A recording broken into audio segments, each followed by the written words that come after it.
So this is yet another message for you to go inward and remember whatever you are asking someone else to do, please make sure you have leaned into the discomfort of that request for your own actions. Welcome to Black Girl from Eugene. I'm your host, Aisha Elliott, where each week I give personal advice to help navigate thoughtful vulnerability, prompts for necessary introspection that surely will help align your intention to your impact. Welcome. Hello. Thank you for joining me yet again for another week of Aisha's rambling advice and musings that are only hopeful, that helps you through your day, your week, and that you find something that allows you to see your day and everything about it in maybe an additional perspective. That is what I do here. I'm just adding perspective. And I hope that the perspective that I add is helpful. So here we are, beginning of September 2025, trying to figure out how long have I been at this little gig of my podcast. And it has been about 6-7 years or so, something like this. And it has stayed pretty up and down with how my life has done its up and down. And I believe that we have stayed somewhat consistent in just sharing a message of life. And I continue to do that because that's, I feel, is the best communication, is to be real and authentic. I feel like it's the only way I can really show up because I just can't, it's just nowhere in my body to make stuff up. It's just nowhere in my body. And even that being said, there's very little space in my body to give you a prepackaged idea of what I believe to be true or real for the circumstance in which I want to share. So a lot of the things I come onto my podcast with are pretty authentic. I mean, when I say pretty, meaning that I did not think of it a week ago. This was something that I came up on a message on my heart to share. And most of my messages are exactly that, coming from my intuition, coming from my lived day, coming from all of those spaces and pieces that I want to share with you. So I hope that you all are catching that vibe from me. If you've listened to my podcast long enough, you do know that I am a leadership coach, and I do relational leadership, and I specialize in helping executives and leaders really just show up in a much more authentic and open and resourceful, self-resourceful manner. So it's a lot of fun, and of course, it's a lot of frustration. And as I look at my day today, and I look at how business has gone, which is going fantastic. My clients are great. My assistant is amazing. And everything that we do seems to have some real deep personal impact for the folks that we work with. So I am satisfied there.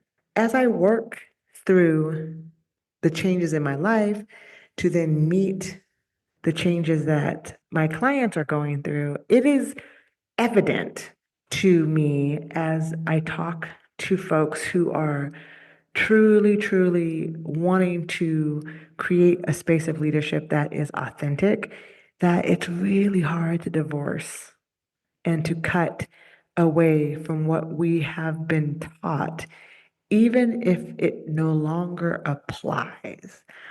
That deep dedication to what we thought was true, even with the evidence surrounding us that perhaps it may have been true, however, is no longer relevant. Our deep discomfort with change, and this is the thing, I think people who are like, oh no, I'm not uncomfortable with change. I can change, I can do whatever. There's also, even in that, jumping off the cliff of like, yeah, change, woo. You also are not actually leaning into the discomfort of change. You're avoiding it. Just by being so willing to just throw it out the window, there's also wisdom in the past, right? So this is a lesson of discernment. This is a lesson of awareness. This is a lesson of understanding what makes sense now from and with the lessons that we have learned from the past. Not all of those lessons can come forward, but we have to have been aware enough of the impact on several levels in order for it to be for whatever that is to move forward into the future and make it relevant, make it progressive, make it move to a space, to a place that you want it to be, and it being whatever your goal may be, right? So it's highly personal when I talk about how we confront and approach change. And it doesn't have to be big change. It can be little change. It can be massive change. It can be personal. It can be spiritual. It can be, collective. It can be social. Anything, everything. It can be your diet, whatever. It's wise to truly understand not only your impact on others, but how you are viewing yourself and your ability to be able to move into something that you have to be brand new at, right? I know we talked about letting go in a previous episode just recently. And the reason why I am belaboring this practice of self awareness that is a telltale caution of just recognizing our impact and the proximity to other people is because there's no going back to anything that any of us recognize. So what's leading us, right? If we don't recognize it, we're like, I don't know. Do you know? I don't know. I never been here. I never been here either. So now we have to rely on something that is new to us to utilize. But how do you trust that? It's not that you're trusting, it's you that you're trusting.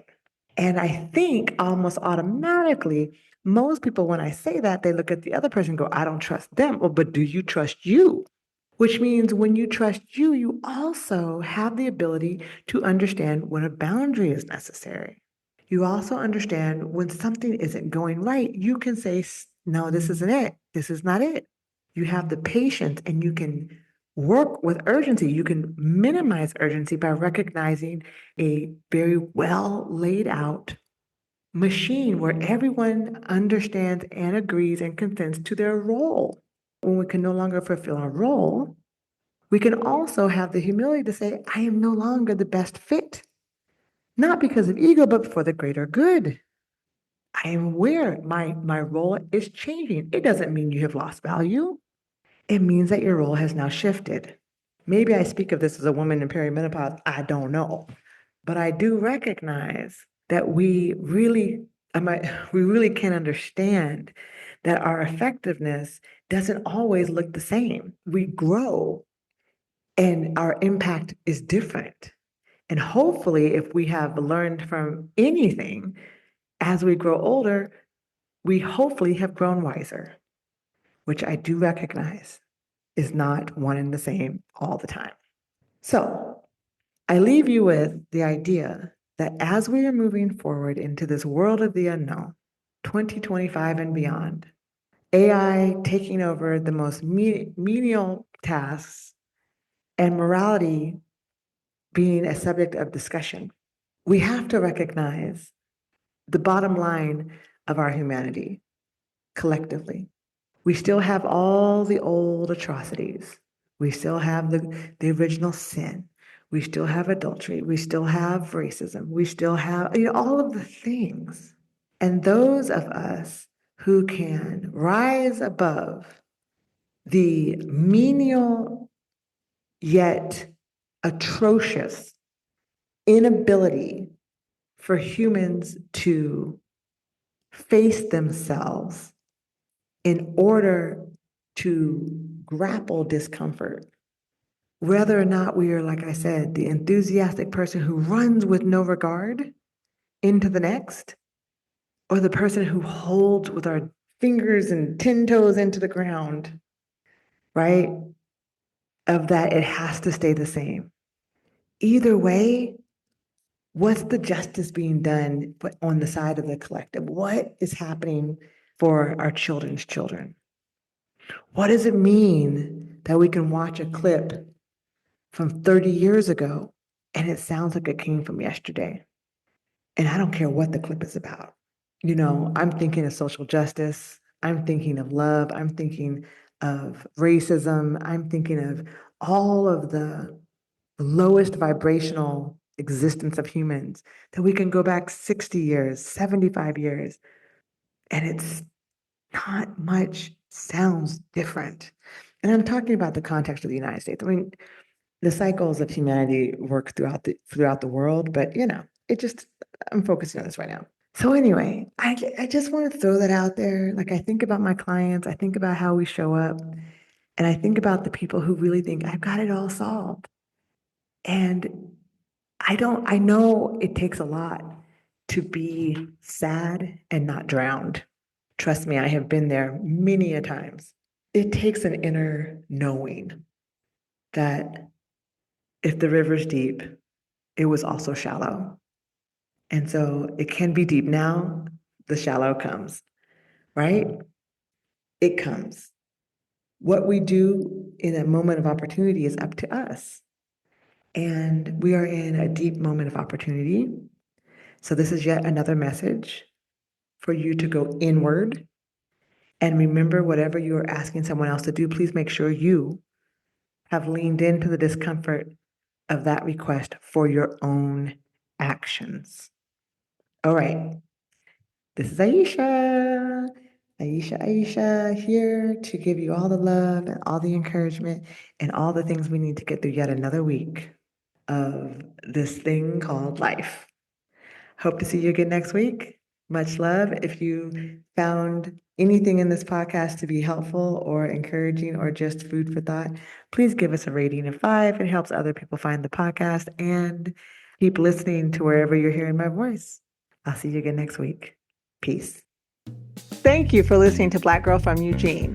Please subscribe, rate our show, and give a comment. Anything that you have to say and to contribute is welcomed and just helps the podcast grow. We really hope to see you each week. And until then, stay strong, stay connected, and we love you.